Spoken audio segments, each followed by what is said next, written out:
여러분 안녕하세요. 스티브 서비쌤입니다. 안녕하셨는지요? 저의 인사는 안녕하세요. 이게 뭐 건강하셨냐 뭐 이런 의미도 있지만 복습하셨습니까? 이 의미로 제가 묻는 거니까요. 우리는 합격이 목적이고 합격하려면 점수 나와야 되고 점수는 복습에서 나온다. 아무리 좋은 자료, 아무리 좋은 강의가 있어도 점수를 맞으려면 복습해야 된다. 그거를 또 강조드리고 시작하겠습니다. 자, 2022년 1월, 2월의 복습 문제 이제 두 번째 시간입니다. 강의로는 세 번째인데 지난주 했던 거 복습하니까 두 번째 복습이죠. 자, 단독 신청에 의하는 등기 이런 문제 출제가 잘 되고요. 출제가 됐을 때 난이도는 중상으로 평가가 됩니다. 왜 중상이냐 그러면요. 이걸 감각으로 푸시다가 다 틀려요. 이거 공동일까 단독일까 생각하시는데요. 시험장에서 이미 생각하고 있다는 거는요. 준비가 안 됐다는 뜻입니다. 그리고 상식으로 푼다는 거고 거의 99%는 오답으로 갑니다. 상식에 부합하는 시험 문제는 법령 시험에서는 내지 않는다 그랬죠. 상식에 부합하지 않는 것들, 상식에 동떨어진 것들, 상식으로는 알 수 없는 것들, 그런 것들을 내는 겁니다. 자, 어쨌든 단독 신청에 의하는 등기는 암기로 보셔야 됩니다. 우리가 보상신, 표시판, 법이나 병, 단독 신청이고요. 더하기, 촉수 이렇게 이제 기억하시자 그랬어요. 그렇게 보면 요 단독 신청이 법이나 병이 딱 보이고 이렇게 정답 체크가 돼야 됩니다. 근데 이게 1번 지문에 보시면요. 1번에 유증등기는 공동이라는 뜻인데 그냥 허투루 이걸 낸 게 아닙니다. 1번 이 유증등기에서 출제 포인트가 한 5가지 정도 있어요. 그래서 우리 다음 강의일에 저하고 또 공부를 하실 텐데 유증등기 출제 포인트는 많은데 정답으로 나오는 포인트가 5개 정도 돼요. 그래서 그거 5가지 하시면 문제는 너끈히 풀어내기 때문에요. 근데 그 첫 번째 포인트가 공동신청이에요. 그리고 공동신청의 예로 가장 많이 예시가 된 게 유증등기라 1번 예시에 유증등기를 제가 언급한 겁니다. 그래서 유증등기 딱 보자마자 공동신청 이것부터 떠올리도록 준비를 하시는 게 필요하고요. 그 하나 더 나갑니다. 이게 난이도 중상의 단독 공동을 가리는 문제에서 좀 더 난이도 높이면 공동일 때는 의무자 측에서 권리증을 쓰는 거고 단독 신청인데도 단독 신청이면 권리증을 쓰지 않는데 단독 신청인데도 유일하게 권리증을 쓰는 예외가 1991년에 하나 생겼다. 그게 이제 성수한 등기 의무자의 단독 신청 딱 그거죠. 그래서 그걸 미리 떠올리고 이제 푸시라고 이제 이렇게 했습니다. 어쨌든 유증 등기는 첫 번째 포인트가 공동 신청이고 공동이기 때문에 권리증을 쓴다까지 첫 번째 포인트로 미리 좀 소개가 된 거네요.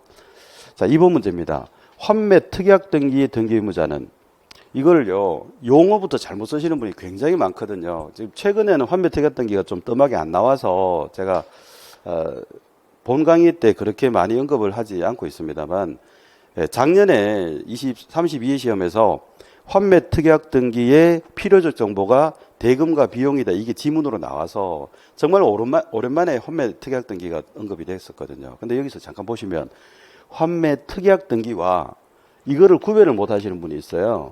환매 등기를. 이거 구별이 되시나요? 환매라는 말이 들어가 있다고 똑같은 게 아니고요. 이거는 대차족에 따른 특약입니다. 특약이 등기된 거고요. 이거는 실제로 찾아오는 등기입니다. 이거 어떻게 갔습니까? 그러니까 지금 교재 중에 또 강사 중에는요. 이거 구별을 전혀 안 하는 사람들이 있어서 그건 등기부를 안 받기 때문에 그래요.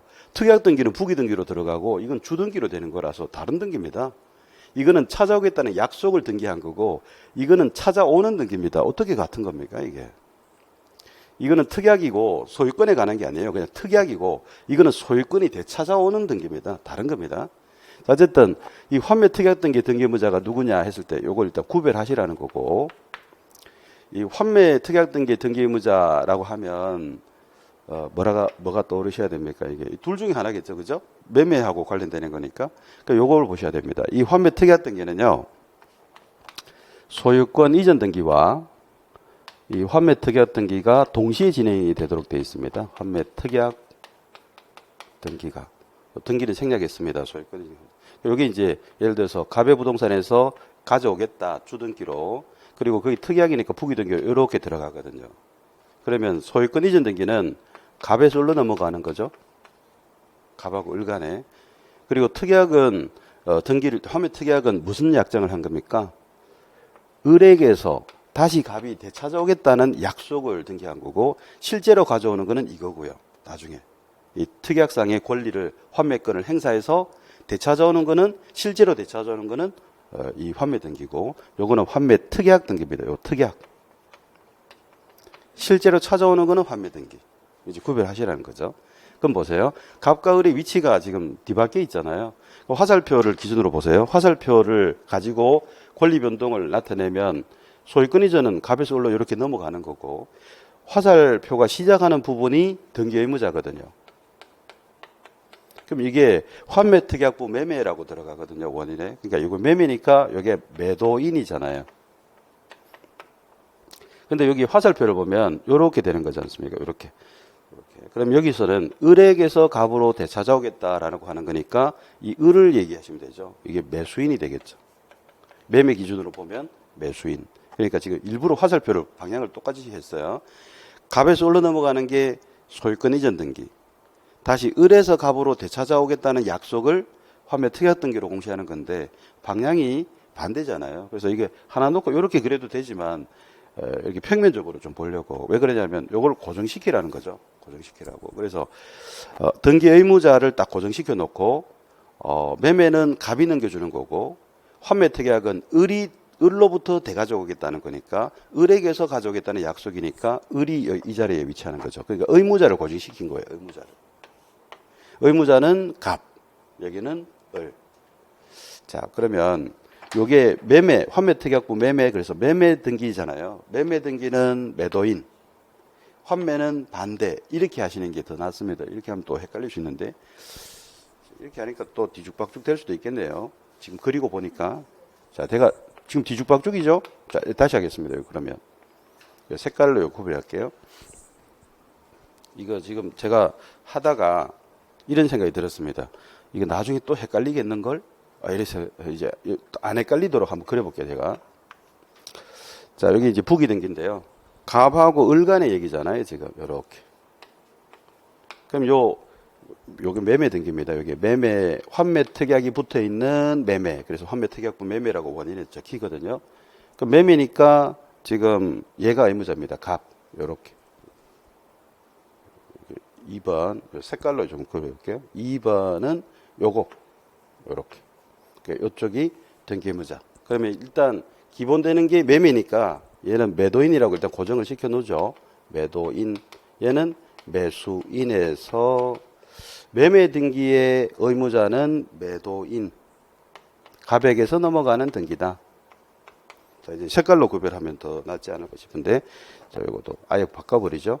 환매의 특약을 등기를 합니다. 특약 등기니까 부기 등기. 그거는 이제 요거잖아요. 되찾아오겠다. 그러니까 방향이 요렇게 반대로 진행되고, 요것도 색깔 바꿔버릴게요. 매수인. 이왕 바꾸는 거 다 바꿔버려야 되겠네요. 이게. 소유권. 이전 등기. 매매. 이렇게. 이러면 좀 더 선명해지지 않을까 해서 다시 일부러 제가 해봤네요. 다시 볼게요. 넘기는 등기는 갑이 의무자입니다. 매도인. 되찾아오겠다고 약속을 등기했는데 누구로부터 되찾아와요? 을로부터. 그러니까 을이 의무자 측에 있는 겁니다. 그래서 이제 다시 매매 원인의 소유권 이전 등기의 의무자는 매도인. 화살표 시작하는 쪽. 그런데 다시 되찾아오겠습니다라는 약속을 등기부에 올리는데 그거는 을로부터 가져오는 거라 매수인이 의무자다. 이렇게 하시면 되겠고요. 좀 더 이게 간단할 수 있을지 모르겠는데 매매 등기 의무자는 매도인 딱 고정시킵니다. 그럼 환매는 반대니까 매수인 이렇게 하면은 더 빠를 수 있습니다. 다시요. 지금 시간을 많이 들인 만큼 효과가 있었으면 좋겠습니다. 매매 등기의 의무자는 매도인 이건 아시잖아요. 매매 등기의 의무자는 매도인 쉽죠? 매매 등기의 의무자는 매도인에게서 가져오는 거니까. 매매 등기의 의무자, 매매 원인의 소유권 이전 등기의 의무자는 매도인. 그러면 환매 특약 등기의 의무자는 반대니까 매수인 그러시면 됩니다. 그럼 하나 더 나중에 되찾아온다고 해서 이제 주등기 3번으로 환매 등기가 됩니다. 소유권 이전 등기 원인 환매 이렇게 되거든요. 그 비교하라고 했던 거. 환매 등기 의무자는 누굽니까? 그것도 우리죠. 지금 이거는 방향은 똑같지만 이거는 약속에 불과하고 실제로 찾아오는 거는 환매 등기니까 그거는 구별해야 된다. 그 말씀을 드린 거고, 형식이 특약이니까 부기 등기지만 실제로 찾아오는 환매 등기는 주등기가 됩니다. 3번 이렇게. 그거 구별하시라는 거고. 자, 이제 다시 이 문제를 풀이해 볼게요. 진짜 풀 수 있어야 됩니다. 지금부터. 가능하면 헷갈림을 줄이기 위해서 제가 좀 시간을 드렸는데 효과가 있었으면 좋겠고요. 자, 매매 등기의 의무자는 매도인이면 환매 특약 등기는 반대다. 매수인 이렇게 딱 의무자를 고정시킬 것. 그 의무자도 생각하고 권리자도 생각하다가 뒤죽박죽 될 수 있습니다. 자, 다시 힌트 제가 드렸어요. 의무자만 고정시키세요. 의무자. 지금 우리는 등기 화살표 시작하는 등기 의무자 찾기. 자, 이건 쉬워요. 매매는 매도인이 의무자예요. 환매 특약 등기는 반대 매수인. 이렇게 정리하시면 안 헷갈릴 수 있다. 그래서 환매 특약 등기 등기 의무자는 매매 등기의 반대 매수인. 이렇게. 이 실제로 시험에 나왔었습니다.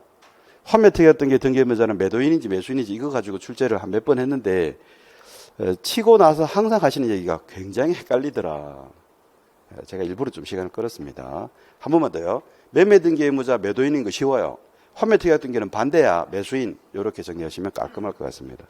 자, 소유권 보존 등기를 단독으로 신청하는 자. 요거 단독 신청해서 보호 상신할 때 본데 조문에 두 개로 돼 있어요. 23조 2항에 소유권 보존 등기 올릴 때와 소유권 보존 등기를 지울 때 하고 두 개가 있는데요. 이거는 소유권 보존 등기를 올릴 때잖아요. 그러면 등기 명의는 아직 없는 거죠. 최초의 등기를 신청할 때는 등기가 아예 안 돼 있으니까 등기 명의인이 존재하지 않는 겁니다. 등기 명의인으로 될 자라고 하는 거죠. 그래서 여기 1번이 정답인데, 만약에 문제가 소유권 보존 등기에 말소 등기를 단독으로 신청한다 이렇게 나오면 그때는 2번이 됩니다. 그 명의인이 스스로 지우죠.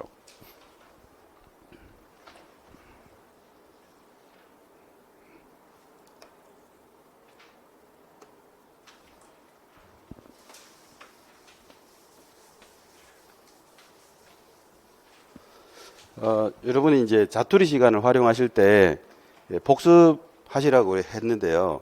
이왕이면 이 지금 풀어드리는 이 복습 문제를 복습하시면 굉장히 실전적으로 도움이 되실 겁니다. 제가 수업 중에 진행하는 본 강의에도 문제가 많이 있어서 퀴즈 형태로 많이 했잖아요. A, B, C, D 이렇게 사지선다로. 그것도 굉장히 도움이 되지만 지금 이렇게 풀이하는 게 전부 출제되는 포인트들을 다 담아서 정말 점수하고 직결되는 공부라고 제가 말씀드리고 싶으니까요. 자투리 시간 활용해서 잠깐 보실 때 이런 문제들을 잠깐 포인트를 되살리시면서 복습하시기를 저는 권하고 싶습니다. 이 복습 문제만 모아보면 상당하거든요. 근데 이것만 해도 사실은 시험에 충분하다고 저는 말씀드릴 수 있어요. 합격에는 충분합니다. 예. 그래서 열심히 반복하시고. 자, 등기 당사자 능력이 없는 것을 물었습니다. 일단 이 용어의 뜻을 아시는 것이 중요합니다. 제가 강조를 드렸죠. 저렇게 등기 당사자 또는 그 사이에 등기 신청의 당사자 능력 이렇게 정식 명칭으로 나오기도 하는데 이 말 뜻을 모르는 분들이 대부분이었습니다. 그러니까 용어부터 정확하게 체크하고 가실 것. 첫째가 뭐냐 하면 이게 무슨 뜻이냐. 요 등기 명의인하고 요 같은 말입니다. 여기. 그리고 등기 신청 적격이라는 말하고도 같은 말이다. 등기 신청 당사자 능력, 등기 신청 적격, 등기 명의인이 될 자격, 이게 다 같은 말이라는 거 아셔야 문제가 막힘없이 이제 읽히고 풀린다는 거. 자, 그러면 명의인이 될 수 없는 것 물었습니다. 여기는 명의인이 될 수 있는 것 물었고요. 같은 문제입니다, 이게. 근데 묻는 게 이제 다르죠. 해당하지 않는 것, 해당하는 것 이렇게 물었어요. 근데 우리는 뭘 정리했느냐 그러면 등기 명의인이 될 수 없는 것들 6가지 정리했어요. 6가지. 그리고 이 6가지 뿐이다 그랬습니다. 법무사 시험과 중개시험에 나오는 게 6가지밖에 없으니까 그 외의 것들은 전혀 고려할 필요도 없고 다루지도 않았습니다. 그래서 이 6가지가 뭐였죠? 태조, 학교, 읍, 등, 본 안 된다라고. 명인이 안 된다라고. 그거 체크하시면요. 여기 조가 보이시잖아요. 이거 안 되는 거. 태아도 안 되고 판례 이해할 때 그다음 민법상 조합도 안 되고. 근데 조합인데 요 농업협동조합은요. 민법에서 얘기하는 조합이 아니라 농업협동조합법이라는 특별법에 의한 조합이라서 민법상 조합과 완전히 다르죠. 위에 거는 특별법이 법인격을 부여해서 위에 거는 단체고요. 법인입니다. 근데 밑에 민법에서 얘기하는 조합은 단체가 아니고 계약이었죠. 동업하자는 계약. 그거 이제 구별하는 게 중요했습니다. 정답은 뭐 2번이고요. 자, 5번도 같은 맥락이 있는 건데 이번에 명인이 될 수 있는 거를 물어도 이걸 가지고 푸셔야 됩니다. 안 되는 거 6가지를 제거하는 거죠. 그래서 태조학교 읍등본 안 돼요. 읍 안 된다고 이렇게. 읍등본 안 된다. 읍면동리 안 된다는 거죠. 그래서 이게 안 되는 거 제거했고 있는 거 물었으니까 1번이 될 텐데요. 1번이 실제로 우리 시험에 나오지는 않았지만 17세 고등학생 뭐 이런 식으로 나온 적은 있었어요. 법무사 시험에. 근데 의사무능력자라고 모의고사에 내면요. 굉장히 고민을 많이 하시거든요. 근데 1초도 고민할 필요가 없어요. 이 등기부에 올라가는 것은요. 행위 능력이나 의사 능력하고 아무 관계 없어요. 목숨만 붙어 있으면 돼요. 그거를 이제 다른 말로 권리 능력만 있으면 된다. 생존만 하면 된다. 쉽게 목숨만 붙어 있으면 됩니다. 목숨 붙어 있어서 권리 가질 수 있으므로 권리자가 될 수 있다 이 뜻입니다. 등기부에. 자, 그다음에 6번입니다. 인감증명을 제공하는 경우를 골라라에 대해서 제가 이번 시험에 나올 가능성이 매우 크다 하고 힌트를 드렸던 건데요. 자, 이번 시험에 인감증명에 관한 문제가 나올 거다. 이게 나올 거라 그랬죠.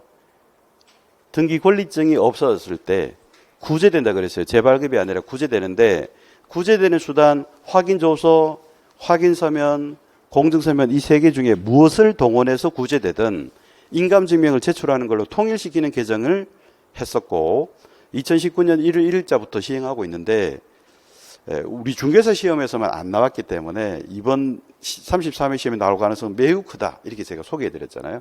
그럼 요거 찾기입니다. 인감증명을 제공하는 경우는 권리증 없어진 경우에 인감증명 제출하는 걸로 개정한 거 그거를 물을 거다. 이렇게 미리 대비해 두시면 됩니다. 자, 7번 문제로 가면요. 신청정보, 첨부정보. 이게 이제 등기 신청서하고 첨부 서류에 대한 내용이었잖아요. 자, 기중에 등기필 정보는요. 우리 등기 권리증이 진화되어 왔는데 옛날 등기 권리증은 등기 필증이고 이거는 첨부 서류로 쓰는 거고 이 지금 이제 새로 도입된 바뀐 제도로서의 등기필 정보 제도는요. 이거는 암호 체계로 돼 있어서 이거를 첨부해서 제공하는 게 아니라 보안 스티커를 떼고 보이는 암호, 일련 번호와 비밀번호를 신청서의 2번째 장 을지에다가 그 칸이 있기 때문에 거기 적어준다. 그 신청서에 적어서 제공하니까 신청 정보가 되죠. 이거는 신청 정보가 됩니다. 그래서 여기 신청 정보를 골라라. 신청 정보. 등기필 정보가 신청 정보입니다. 여기 정답. 자, 2번은 토지대장 등본이잖아요. 토지대장 정보 이렇게 할 수도 있는데 이 토지대장 등본은 토지대장 등본 발급받아서 첨부해서 제출해야 됩니다. 첨부해서.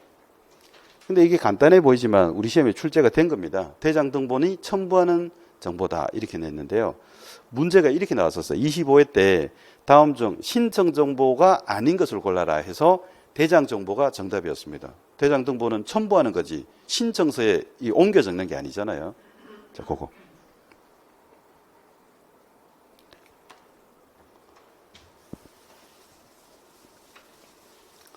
자, 8번입니다. 지난 시간에 요 주소 증명 정보 제공하는 것까지 공부하셨는데 암기가 되지 않으면 풀기가 좀 힘들죠. 그래서 딱 정리하시기를 새로 권리자로 올라갈 때, 즉 명의인이 될 때 성주주를 적어야 되고 그 성명 주민등록 주소에서 등기부라는 공적장부의 주소를 적을라 치면 이 주소는 증명해라. 그래서 주소 증서를 제출하는 거라 권리 취득하는 등기를 나열하면 돼요. 그게 원시 취득과 승계 취득을 다 나열하면 되는데 찾아보니까 이거였죠. 보, 설, 이, 추가, 일대 등기 권리자가 명의인으로서 올라가니까 주소가 적히고 증명을 해라는 거죠. 요 보존 등기는 원시 취득이고 나머지는 다 승계 취득입니다.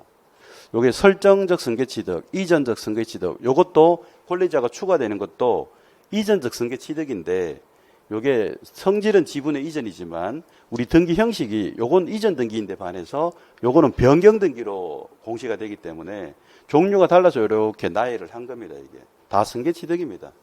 게다가 이 뒤에 뒤에는요 이전적 승계 취득입니다. 이게 전부 그런 거 구별할 필요도 없어요. 보존 등기에서 원시 취득자가 생겼고 승계 취득에서 권리자가 생기니 권리자 정보를 적을 테니 주소도 적겠고 그건 증명을 해라. 이제 이런 취지고, 이걸로 끝내면 안 되죠. 더하기, 단, 이전 중에 소유권 이전 등기의 경우는 등기 의무자에게서도 제출을 요하고 있다. 근데 이거는 시험에 그 이유는 나오지 않았지만 제출한다는 부분에 대해서까지는 나왔기 때문에 정리하셔야 된다 그랬죠.